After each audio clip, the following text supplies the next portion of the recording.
Awalnya 2 bulan pertama itu kami sampai April tahun lalu, sampai sekitar bulan Juli awal kami itu tinggal di tempat mertuaku, my mom in law gitu.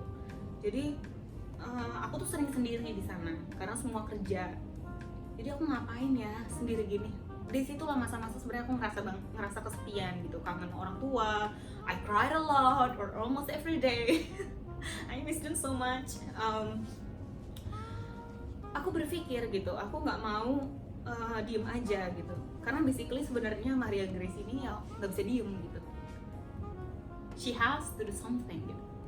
Dan aku belajar gitu bahwa yang paling membahagiakan suami aku ini adalah makanan ya kan? Dan masakan aku itu dia senang banget gitu, not because of its taste gitu ya. Pertama karena ya istrinya yang masak gitu ya. I think you guys understand what I mean, yang udah punya suami aja. So pertama aku lihatlah Google, aku pelajari, oh bikin sambal, oh bikin bakso, oh gini-gini. Sampai akhirnya, I don't know, it's just like lihat apa yang ada di kulkas, dan buat aja gitu. I mean like, so I got it down to my science gitu. Kayak ya udah, yang penting bawang merah, bawang putih, cabe, sayang jadi ini makanan Indonesia ya kan. Kayak gitulah. Jadi itu juga termasuk dari bagaimana aku bisa membangun bisnis aku sekarang gitu. Aku bukan sering lagi, pasti ditinggal sama suami aku kan ke kantor, Monday to Friday 7 to 5 or 5:30. Jadi aku ngapain ya gitu, aku nggak bisa, I don't take a nap and I don't watch TV all day from morning to night. I can't. My eyes so tired and I feel so stupid. I don't know. I'm sorry, but I can't.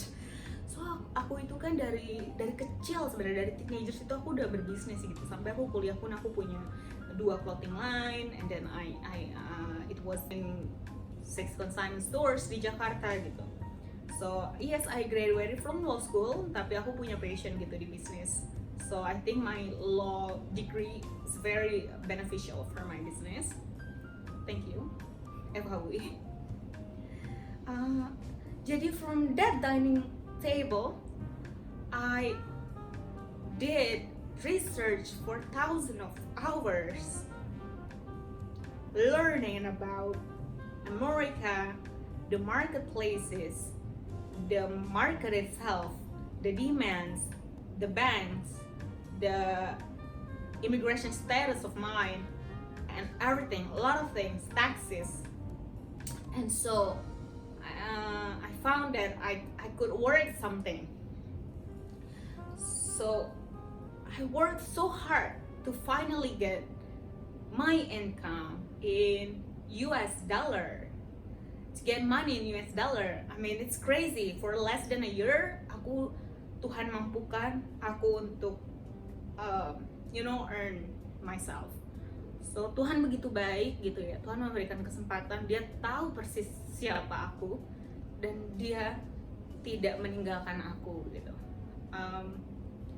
I couldn't do that without my husband. First of all, he's been so supportive gitu. Dia nggak ada sama sekali kayak, why you're so busy? Because gini, kalau bisnis itu kalian tahu gak ada jamnya gitu. Bisa at 2 AM in the morning. Karena aku ini kerjanya juga sama beberapa orang gitu ya di luar US gitu. Jadi jamnya itu gak selalu sama seperti di Amerika. But he's been very supportive gitu. He always reminds me to take a rest. Tapi juga dia mengerti ketika aku nggak bisa siapin makanan gitu. Dia, it's okay, I can get something from a restaurant. Tuhan begitu baik.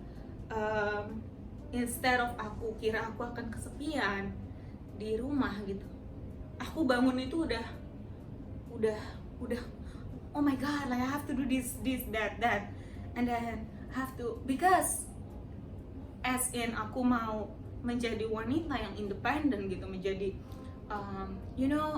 business woman yang very good at her work, tapi at the same time aku juga mau menjadi a great wife and a great housewife for my husband gitu. Aku aku selalu ingat pesan mamaku, opung, dan semua enam guru di rumah gitu ya waktu keberangkatan kami gitu. Selalu buat jadi Boruni Raja ya, Maria Grace gitu. Boruni Raja dalam bahasa Batak itu artinya putri raja. Putri raja bukan yang malah di serve, tetapi malah kita yang serve, karena laki-laki dalam Batak itu adalah raja. So I keep telling my husband to, babe, let me do that, please, just take rest, just watch TV gitu.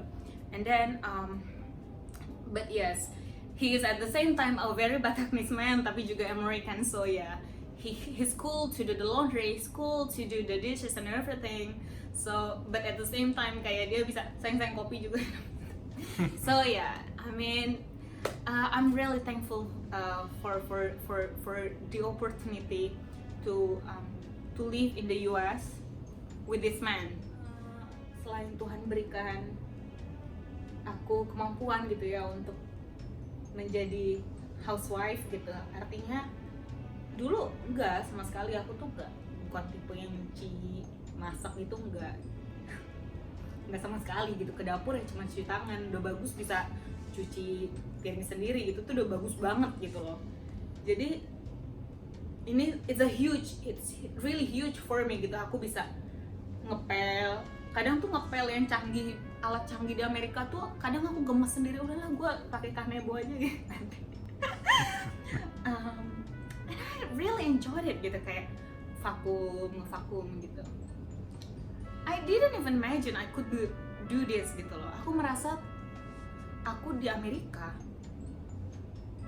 dan Tuhan membuat aku supaya menjadi a complete package of a woman gitu, that she's capable gitu loh. Dia bisa dandan, dia bisa cantik, dia bisa apalah, kalau mau suka fashion ya boleh aja gitu, but she also can cook and prepare food for her family. Dia bisa bersih rumah juga gitu. Dan aku senang Tuhan berikan kesempatan ini kepada kami gitu, karena kalau misalnya mungkin kita di Indonesia, we would easily hire a maid for $150 to $50. Like I said to my friends, and they said, "Oh my God, should we move to Indonesia?" And I said, No, I'm not proud of that. I'm proud of this. I cook, and if I were in Indonesia, I wouldn't cook. Gitu. Jadi gitu. Speaking of my friends, yes, for the past few months, akhirnya aku terlepas dari sesibuk-sibuknya aku di rumah, menjadi ibu rumah tangga, menjadi istri dan juga pekerjaanku, aku akhirnya merasa bahwa I need friends. And then I joined some communities gitu ya. And there is this community, for example, dia itu kumpulan para influencers, bloggers, entrepreneurs, women empowerment, dan aku banget gitu loh. Jadi aku senang banget kalau ngumpul sama mereka, itu very positive vibes gitu. Mereka encouraging each other. When I talk about something, they understand, and they're all busy in positive ways gitu. Jadi aku senang gitu. So yeah, aku senang karena aku bisa berteman gitu dengan orang Amerika, dan aku bisa menceritakan tentang Indonesia gitu. Dan aku sering menceritakan ke mereka tentang Indonesia gitu, bagaimana kayak, hey, you know what, in the supermarket you have an aisle especially for your cereals. You know what, that aisle could be a school in rural places in Indonesia gitu. So I hope it makes them to be more grateful gitu, bagaimana the comfort that these states have given them. Dan juga you know, a lot of people want to go to the United States of the America because they believe that this country is a country of freedom and opportunity gitu.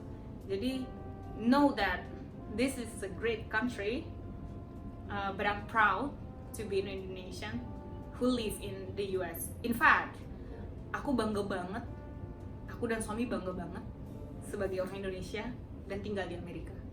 Kami bangga banget punya bahasa Indonesia, dan kami bisa tinggal di negara Amerika, negara powerful country, dan kami bisa bicara dalam bahasa itu. Meskipun my English is far from excellent, I keep learning every day from the movies, from the books, from talking with my friends, talking with my husband's families. But they know nothing about it. No. But we're very proud and glad to be an ambassador or representative of Indonesia here in the US. Awalnya itu, speaking of the language ya, awalnya itu pertama kali aku kesini, waktu contoh aku ke supermarket gitu ya.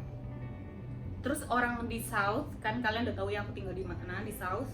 Orang itu ngomongnya cepat gitu, jadi beda sama kayak di New York gitu, yang di North, yang kalau kalian dengar di film-film yang ngomongnya tuh jelas. Nah itu di selatan ini, most of them yang orang asli sini ya, mereka itu biasanya disebutnya mumble gitu.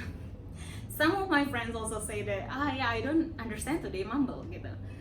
Like for example, when I check out in the supermarket gitu, and just the cashiers ask you like, do you want to take some cash?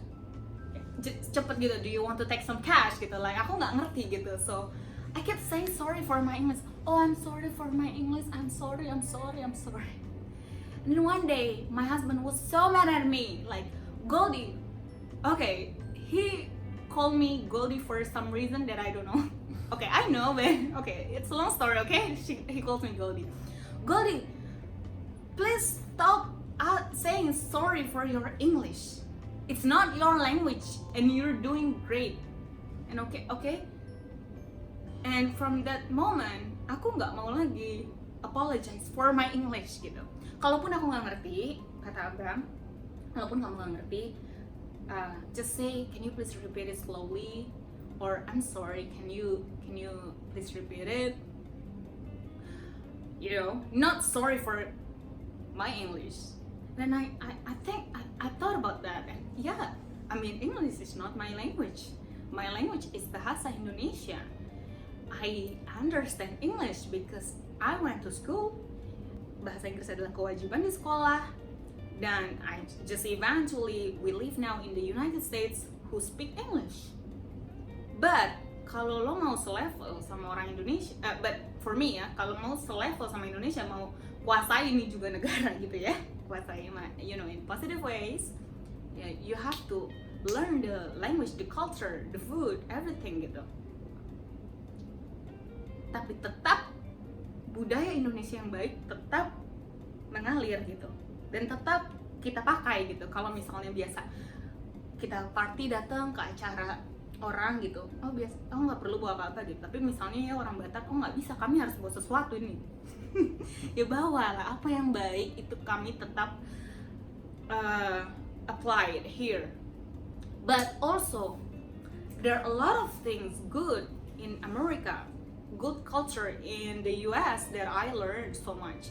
Contohnya nih, aku merasa Amerika mengajarkanku tentang bagaimana aku mulai menjadi manusia yang beradab gitu ya. Contoh kan kalau misalnya di restoran, kalau di Indonesia itu kita sering gini kan, mbak satu teh manis ya, nggak pakai gula, atau gulanya dikit deh, atau gulanya pisahin ya, makasih gitu kan. Tapi kalau di sini itu semua itu teman gitu, nggak ada kasta, nggak ada perbedaan derajat gitu ya. Jadi kalau kita sama waiter or waitress, just like friends. And then if they ask or they want to order something, kita tanya gitu dalam bentuk question statement gitu, dalam bentuk pertanyaan gitu. Hi, yeah, can I have a cup of tea please? And can you please separate the sugar? Gitu loh, dalam bentuk pertanyaan. Dan sebenarnya statement yang paling sopan adalah ketika kita bisa berbicara dalam bentuk pertanyaan gitu kan. Aku pelajari ini di Dale Carnegie Training. Recommended for you to join.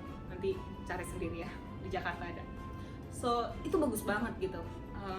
Jadi aku nggak pernah lagi itu order orang seperti itu. Kadang kan kita suka kayak, mas tolong dong gini-gini, itu mas bagus ya, tolong dong gitu. Mas itu ya gini-gini gitu. Semua order gitu kalau di Indonesia. Kalau di sini itu ya enggak, sama aja gitu, mau tukang apa ya, builder, the builder. Yeah, we just like, hey, yeah, can you please do this? I think it's not working, and then blah blah blah, you know. Jadi aku senang dengan budaya Amerika yang seperti itu. Tapi ada cerita lucu karena friends semuanya. Jadi one day there is like a year-end party from my husband's office. Pesta dinner akhir tahun. So in December last year. Nah, jadi adalah manajer suamiku nih, which is aku udah kayak merasa udah kenal lama sama dia karena sejak di Indonesia itu abang kan kerjanya remote ya dari Indonesia. Jadi selalu ngobrol sama beliau gitu. Jadi aku kayak udah kayak kenal lah gitu kan.